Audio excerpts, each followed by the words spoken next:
NDA का गठबंधन बना और कुछ लोगों को भ्रम है कि मैं किसी एक पार्टी का जन्मदाता हूं, जन्म वहां लिया, और उनको पता भी नहीं होगा, बच्चे होंगे, छोटे होंगे, इसमें कहा दूं मैं छोटे भाई है, सम्मान करता हूं मैं उनका। साथियों एक चीज समझिए, 1995 में आदरणीय नीतीश कुमार जी को ही मुख्यमंत्री बनाने के लिए समता पार्टी का गठन 94 में हुआ और मेरे को लालू प्रसाद जी के राज में हजारों लाठियों से पीटने का काम किया और जेल में डालने का काम किया और अपराधी के तरह बर्ताव करने का काम किया। और मैं जानता हूं उसी लालू प्रसाद जी को माफी मांगना पड़ा मिलर स्कूल के मैदान में। गलतफहमी में आप मत रहिए, मैं एक एक व्यक्ति को चिंता हूं। अभी आदरणीय तेजस्वी जी कह रहे थे कि मेरे पिताजी मेरी माताजी आरक्षण देती थी। एक व्यक्ति का नाम बताइएगा तो आरक्षण जिसको मिला होगा, एक व्यक्ति। 90 से 2005 तक किसी भी रूप में कोई आरक्षण मिला हो तो आप हमको बताइए, मैं जानना चाहता हूं। आरक्षण आपको मिला, आरक्षण आपको मिला। अरे हम लोग तो लाठी खा के आए, अत्याचार खा कर देखना पड़ा, लाठियां और घर मेरा तोड़ दिया गया। ह्यूमन राइट्स कमीशन ने उस समय आयोग का गठन किया और उस समय हमको मुआवजा देने का काम किया बिहार की सरकार। हम लोगों ने वो दिन देखा है। कहां गलतफहमी में आप हैं? आरक्षण नहीं दे सकते हैं साथियों आप, और आप छोटे भाई हैं, बहुत अच्छा सलाह है आपको कि आप मेहनत करें, इसमें कहीं दो मत नहीं। भगवान करे कि अभी तो 10 साल में आपने कोई मेहनत नहीं किया, 8 साल में आगे मेहनत कर लीजिए तो बड़ा अच्छा हो जाएगा, क्योंकि आप ऐसे व्यक्ति हैं साथी जो 1.5 साल के उम्र में अरबपति बनने वाले हैं। दूसरा कोई मैकेनिज्म आपके पास। भ्रष्टाचार का प्रतीक कौन है? सिर्फ लालू प्रसाद जी का परिवार। और आपको पता नहीं है, आज 15 साल लालू जी सत्ता में रहे तो चारा खा गए, और जब रेल मंत्री हो गए तो रेलवे का नौकरी खा गए। यही है क्वालिटी आपकी। गलतफहमी में मत रहिएगा। और मैं सब जानता हूं चंद्रशेखर जी, अरे हमारे छोटे भाई हैं, इनको मैं सलाह दे रहा हूं। अभी बोल रहे थे ना, जिस दिन सरकार बदली तो कहा गर्व से कि खेला कर देंगे। क्या हो गया? खेला हो गया ना। और आपको स्पष्ट तौर पर बताता हूं, ये जो 5 विधायक हमारे गायब हुए हैं ना, एक एक का इलाज करूंगा, गलतफहमी में मत रहिएगा। और कहां रहा? यहां तो सदस्य ने ही कहा कि हमरे लोग खाना हमरा खाए, और आज विधानसभा आ गए। आप हमको लोकतंत्र सिखाइएगा।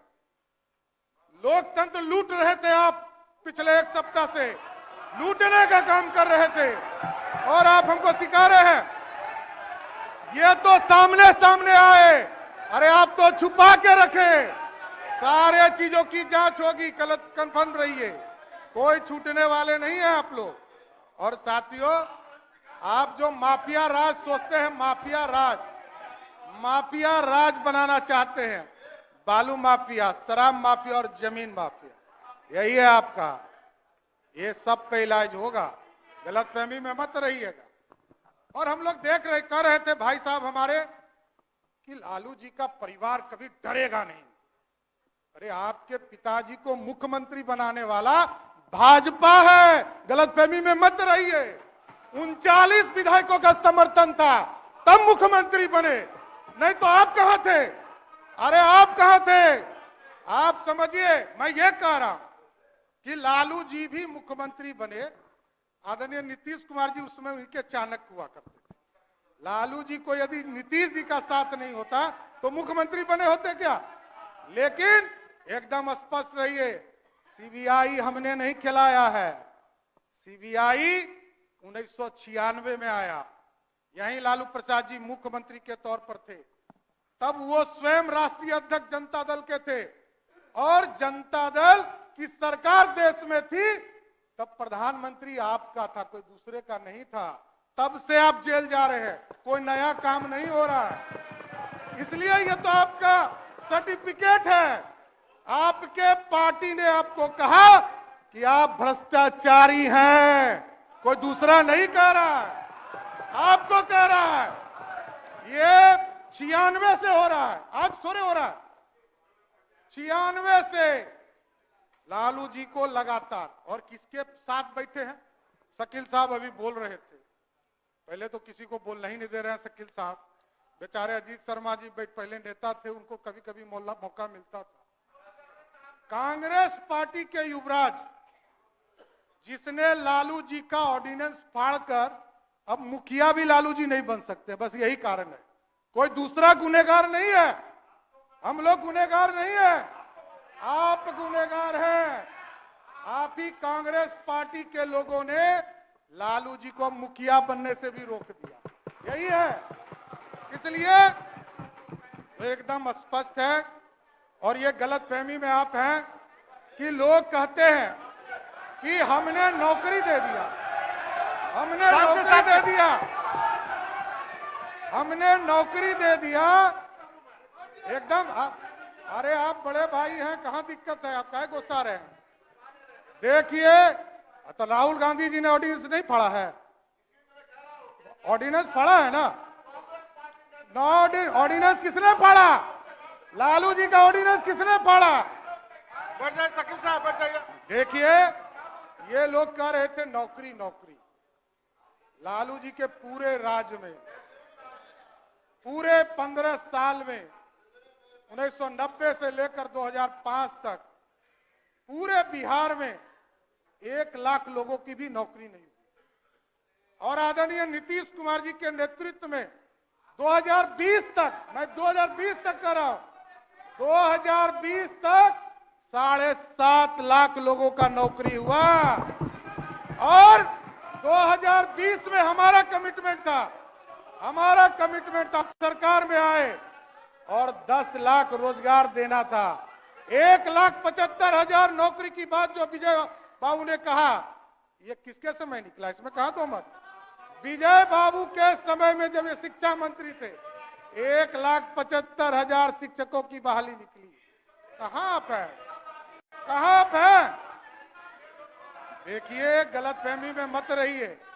अभी तो देखिए कितना शुभ है कि अभी उपाध्यक्ष महोदय मैं कंक्लूड करता हूं, लेकिन मैं ये एगो शुभ लक्षण बताना चाहता हूं कि वित्त मंत्री के तौर पर आदरणीय मुख्यमंत्री जी ने हमें बनाया उप मुख्यमंत्री के तौर पर। पहले लक्ष्य था 1,02,000 करोड़ रुपया भारत सरकार से मिलने वाला था 2023 और 24 के वित्तीय वर्ष में, और अभी इस मार्च तक का लक्ष्य बदलकर 1,11,000 9,000 करोड़ रुपया ऑटोमेटिक बढ़ गया बिहार के लिए। यह है बिहार को पूरी तरह, बजट का आकार आपने देखा हो, 2,61,000 करोड़ का बजट रहा है। एकदम देखिए, आप अपनी बात रखते रहे। आज पूरी तरह देखिए, आज विश्वास मत के समर्थन में पूरी भारतीय जनता पार्टी खड़ी है, लेकिन एकदम स्पष्ट शांति। अरे आपके नेता बोल रहे थे, कोई नहीं बोल रहा था। शासन स्थापित होगा, बिहार में कानून का राज स्थापित होगा। और ये जो गुंडागर्दी हुआ है ना, एक एक विभाग का फाइल खुलेगा और सबकी जांच कराने का काम किया जाएगा। मैं जानता हूं क्या भ्रष्टाचार हुआ है, ये सब पता चलेगा। इसलिए आज विश्वास मत में पूरी भारतीय जनता पार्टी आदरणीय देश के प्रधानमंत्री नरेंद्र मोदी जी के नेतृत्व में और बिहार में आदरणीय मुख्यमंत्री नीतीश कुमार जी के नेतृत्व में पूर्ण भरोसा करती है, और पूरे भारतीय जनता पार्टी आदरणीय नीतीश कुमार जी को समर्थन करने का काम करेगी। धन्यवाद।